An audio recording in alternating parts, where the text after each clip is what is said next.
Anong mensahe ang kailangan marinig ng mga Aries sa buong buwan na to? Pwedeng nangyayari na itong magiging reading o mangyayari pa lang. Kung hindi man para sa inyo itong magiging reading, di baka para sa someone na malapit sa inyo o kakilala nyo mismo. Baka may lumabas na gender, mamaya gawin nyo na lang energy, masculine at feminine energy. Pwede rin naman na huwag nyo nang pansinin ang gender. Hindi ko masasabi kung anong magiging reading, kung positive ba o negative. Depende sa kung anong mapipick up kong energy. Walang masama kung papanoorin ang sun, moon, at rising sign kasi baka din man sa mga yan ay mag-resonate na sa sitwasyon nyo. So, ang bida natin ay ito. So, para sa akin, ito yung description niya. So, tingnan nyo kung makilala nyo base sa description kung kayo ba to or kakilala nyo or person nyo, partner. So, ganito. Kunin nyo lang yung description na sa tingin nyo ay fit sa sitwasyon nyo o sa kakilala nyo. Okay? So, ito yung description na sasabihin ko. Nanay na to. Nanay, pwede rin namang lalaki kung introvert siya. Pero mas tatama tong reading sa mga babaeng Aries. So again, babae, nanay, or buntis ngayon,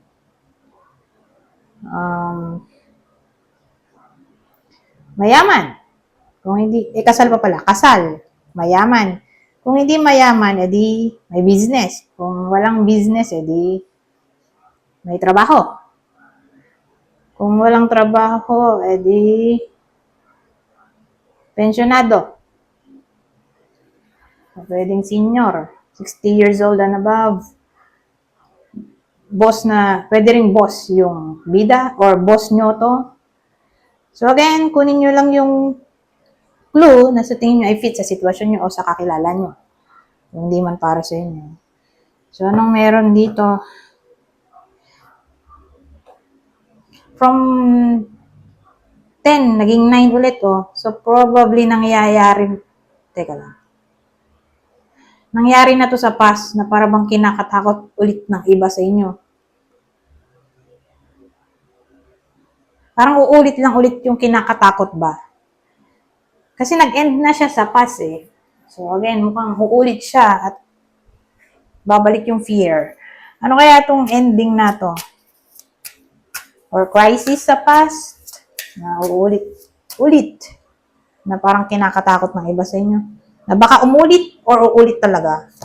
Ano tong nangyari sa past na crisis in general?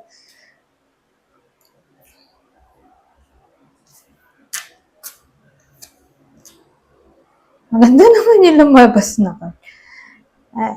Ano naging crisis? Sa pangulo ko. So, meron dito tayong Four of Wands. Tapos, High Priestess at Wheel of Fortune. So, tingin ko related to sa bahay kasi home to eh. Community, family,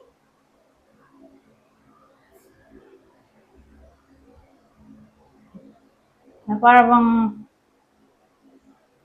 sensitive yung tao. Itong babaeng to dito sa topic ng family. Kasi ito yung foundation eh. Family, relationship, community,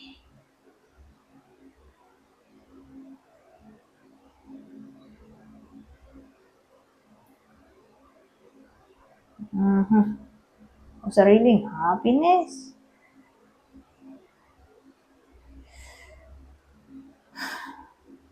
Or sabihin natin mystery to. Mystery tungkol dito. Family-related issues.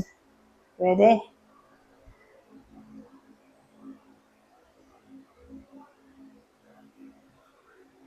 Kasi ito cycle eh. So pag cycle, ano siya, gulong. So, walang ending yan. Bumabalik lang sa starting point. So, probably,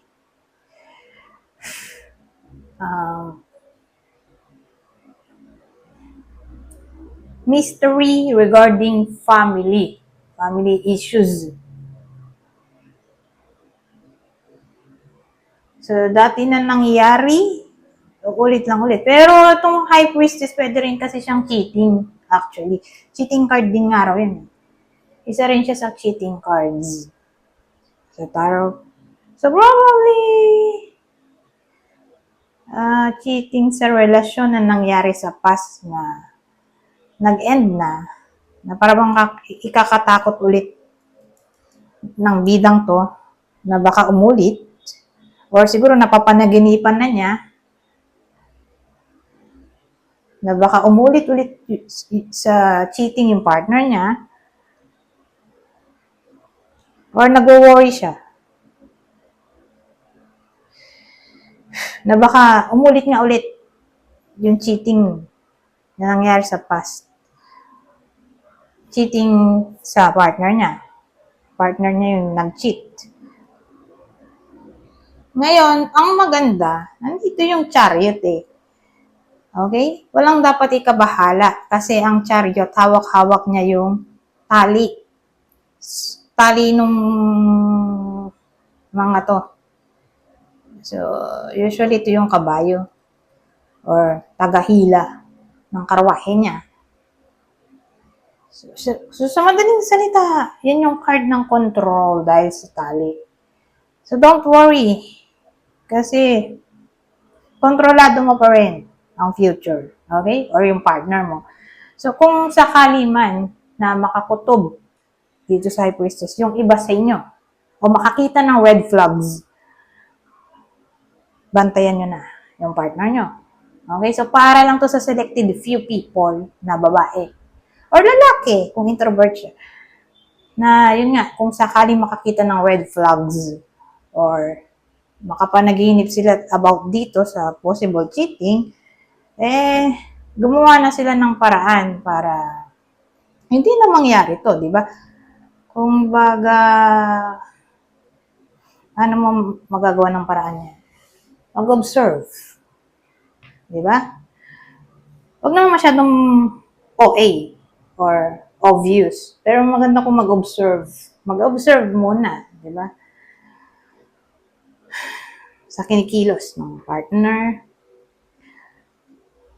Mag-research. Tingnan kung anong mga ginagawa niya. Pero again, dapat hindi halata. Kasi pag nakakutob din yung partner, hindi mahuhuli yan. Kaya maganda kung ninja moves. In a way na walang makakapansin. Bantayan na agad ang teritoryo, lalo na kung nakakakutob. Sabi natin, napapansin niya, napapalapit siya sa friend niya or sa ka-workmate. Yun na yun eh. Senyalis na yun. Na parang, basta may kutob. Pag kinutuban, yun na yun. Doon napapasok yung intuition natin sa High Priestess. Pero kung walang kutob, edi hindi to para sa inyo. Okay? Hindi to mangyayari para sa inyo kung walang kutob. Or walang panaginip na something wrong. Or wala kayong nakikitang red flags. Yun ang magandang senyales, di ba? Na hindi to mangyayari para sa iba sa inyo. Pero kung nangyayari na, nakakakutob na yung iba sa inyo, nakapanaginip na, ayun na nga. Mag-research at huwag magpakakampante, bantayan ang teritoryo. Maganda kung magdasal, syempre magdasal, magsimba, para ma-prevent ito na mangyari. Kung hindi pa nangyayari, di ba? Kung trip nyo ng candle, use black candle. At the same time, white, para balance. Sabay sila. Kaya lang, prone kasi sa sunog yon, kaya hindi ko ina-advise. Pag nakalingat ka, tapos may anak ka at may pet, baka saan nila malagay o makadisgrasya pa. Pero kung maingat naman yung tao at hindi sila ulyanin. Kasi may mga taong ulyanin, baka malimutan, di ba? Tapos yun, sunog na, Diyos ko. Eh di, go. Pero again, hindi ko siya totally ina-advise kasi nga, mahirap eh. Baka makalimutan, masunog pa yung bahay. So, depende sa nanonood. Kung mahilig siya sa candle at hindi siya ulyanin, edi go. Kung ulyanin siya, wag na. Kung may anak, wag na. Kung may pet, wag na. Okay? Maganda rin yung palo santo. Kaya lang ha, kung may pet, may anak, ulyanin, may apoy pa rin kasi yun. Kaya hindi siya advisable. So again, depende sa trip nung nanonood. Kung saan siya masaya. Ito, safe din to. Yung mga crystals, gemstones. So, para ma-prevent natin ng misfortune, ito. Gumamit nito. Labradorite. Pero make sure nyo na nagre-rainbow color tulad nito. Kasi kung di siya nagre-rainbow color, malaki ang chance na fake. So, dapat maraming kulay. Hindi lang isa. So, yan. Pang-avoid ng misfortune.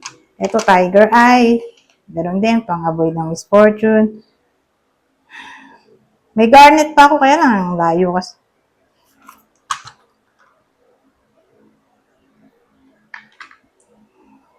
Teka, kunin ko na nga.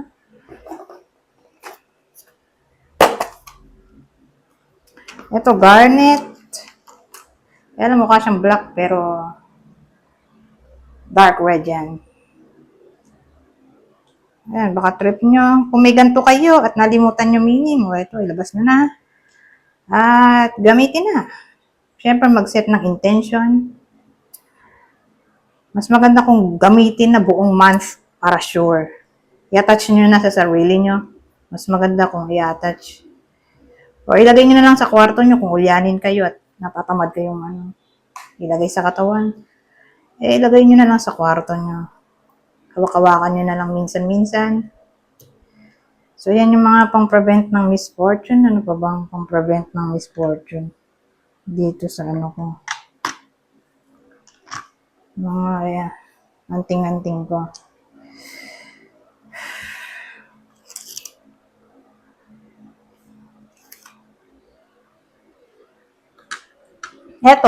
Eto. Snow, ano ba to? Snow obsidian o snowflake obsidian. Nalimutan ko na. Basta obsidian na may white-white, parang snow.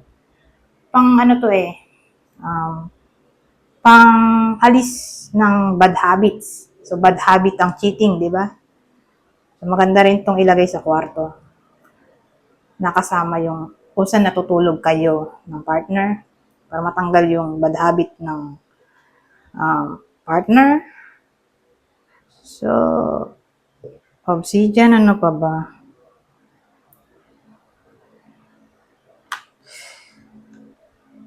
Ay, nandun sa isang lagayan ko yung amethyst. Maganda rin yung amethyst kasi para siya pwede rin siya may kinalaman sa communication para mapag-usapan ng mahinahon ang problema.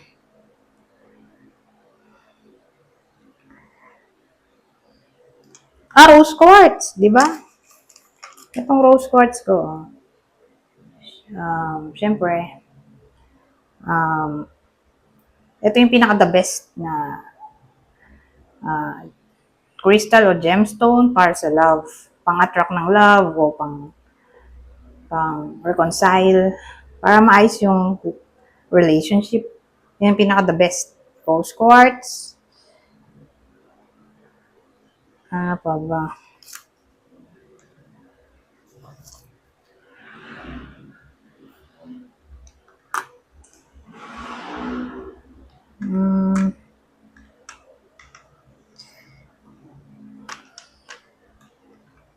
Ito, self-love. Pink lace agate, pero hindi siya mukhang pink. Pero yun pa rin ang pangalan. Ito, pink opal. Ano nga ba ito? Emotional healing. Hindi ko alam kung alin sa dalawa yung pang pang-heal ng heartaches. Nalimutan ko sa dalawang to. Pink opal o ito. Pink lace agate.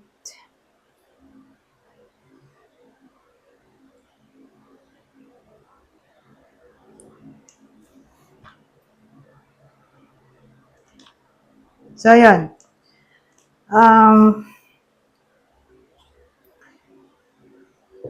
Tanggalin ko na. 15 minutes na pala to. Balik ko na ha. Kaya lang, time consuming naman. Pagbalik nito. Wait lang, wait.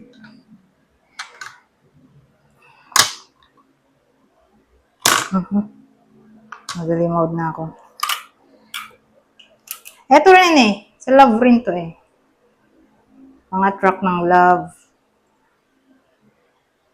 Ano ba to?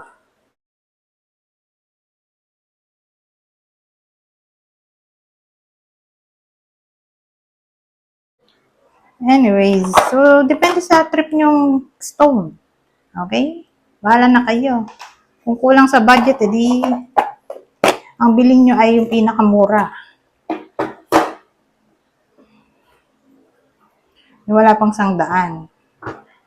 Kasi usually pag medyo malaki, aabot to ng wala pa namang 1,000, grabe naman. Pero may iba ganun. Depende yata sa rare ng bato o sa scarcity o yung kukunti yung availability.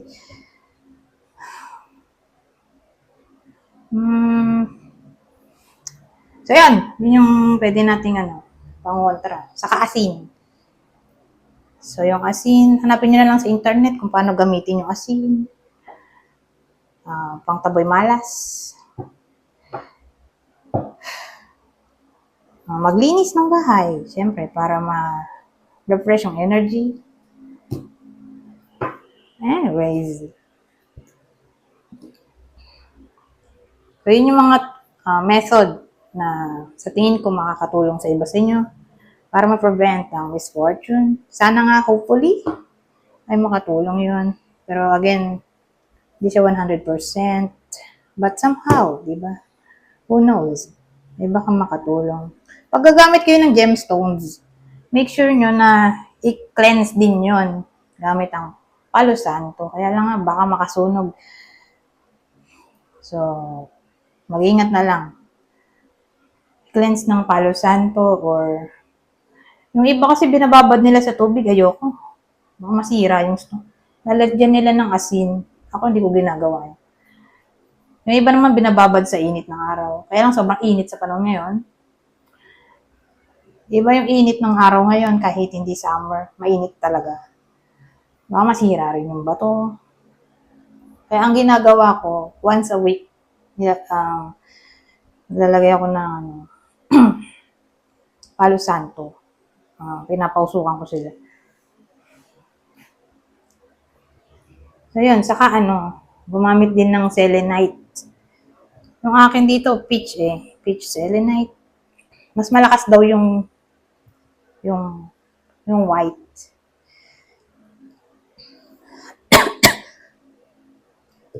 So yan, huwag niyong kalimutang gumamit ng selenite kung gemstone ang gagamitin niyo. Kasi pang siya, cleanse ng gemstone, crystals, at pang charge. Meron ding charging plate na binibili. Excuse me. Ano pa ba? Ano pa ba may dadagdag ko? Ito. Kasi yung gemstones at crystals, kailangan nila i-charge Kasi nalolobat din pala yan. So, yung iba nilalagay sa araw. Pero again, mainit nga. So, case-to-case basis, depende sa trip ng iba sa inyo. Or moonlight sa gabi. Kaya lang, baka mabasa ng ulan or nakalimutan nyo. Kaya, kailangan mag-ingat. Kaya hindi ko na nilalagay sa labas. Bumili na lang ako ng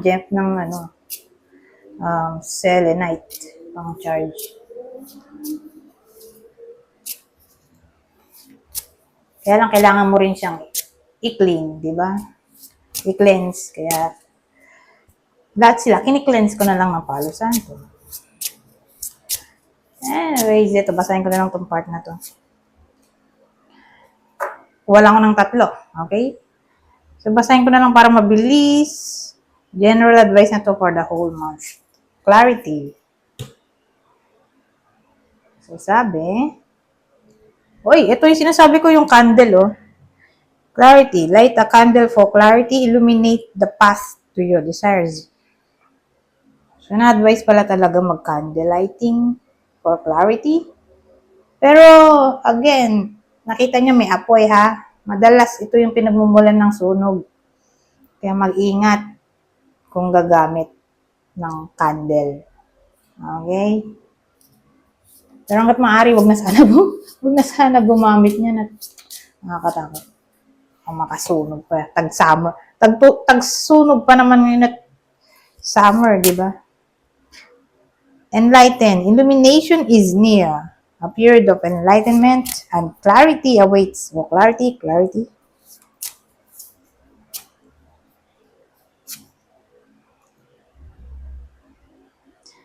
Roots. Connect with your roots. Ancestral wisdom guides you. But again, ha, ulitin ko, meron tayong chariot. Nanatili pa rin kayo in control sa sitwasyon. Lalo na nga kung gagamitan nyo ng mga pinagsasabi kong method. At huwag kayo masyadong magpakampante para lang sure. Diba?